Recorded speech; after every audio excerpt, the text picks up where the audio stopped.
I sent my kids to their dad's house for the weekend. My daughter whispered, "Please don't make us go." Then my son pulled his favorite hoodie out of his bag and said, "It won't be mine there."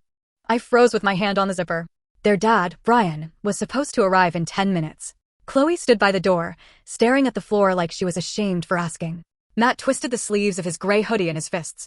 I asked, "What do you mean, it won't be yours?" Matt shrugged. "Oscar takes it. Dad says I'm being dramatic because it's just a hoodie." Then Chloe whispered, "We're not really visiting Dad anymore.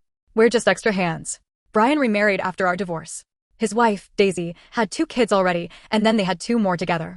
So when Chloe and Matt visited, there were 6 kids in a crowded 3-bedroom house outside Boise.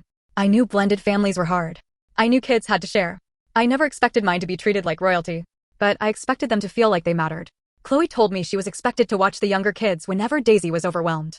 Matt said his snacks, pillow, comics, and hoodie became family things. Sometimes Chloe slept on the floor because someone else wanted the bed. If they complained, Brian told them to be flexible. When Brian pulled up, I stepped outside and said, "The kids aren't going today." He frowned. "Excuse me, they don't feel comfortable at your house." He sighed. "Tess, there are 6 kids. Everyone helps." I said, "My daughter is 11. She is not your backup babysitter." He told me Daisy was overwhelmed. That was always the excuse. Daisy was tired. Daisy was trying. Daisy needed support. Somehow, her feelings were emergencies, while my kids' feelings were treated like attitude problems. The final straw came on Chloe's birthday. Brian promised to take her to dinner, just the 2 of them. She wore the necklace he gave her and kept checking the window. Then he texted saying Daisy was exhausted because Molly had a fever, so he wanted to bring Chloe and Matt to his house for cake with everyone instead.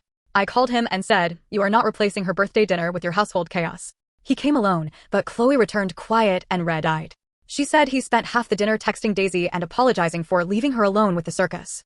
A few days later, Daisy called me crying. She said I was encouraging separation. She said Chloe was cold and Matt needed to share. Then she said, "You need to tell them to stop making their dad feel guilty." Something in me went still. I said, "My kids are not emotional support children for your household." She told me to get over the past. I said, "I am over the marriage. I am not over watching my children pay for choices they didn't make." That night, Brian called me selfish and asked, "So my other kids don't matter?" And I said the ugly truth. "Not to me the same way mine do." Maybe that sounds cruel. Daisy's kids are innocent. But they're not my children. Chloe and Matt only get pieces of their father, and I will not let those pieces be taken too. Later, Brian's mother called and admitted she had seen Chloe sitting alone on the porch while Matt looked lost in the hallway. She told Brian his first 2 kids should not have to audition for space in his new family. Now Brian gives them solo time twice a month. Chloe came home from mini golf smiling, then asked if I was mad. Matt asked if he could bring his hoodie next time. That was my quiet victory. So am I wrong for putting my kids first, even if it means I don't protect my ex's new wife's feelings?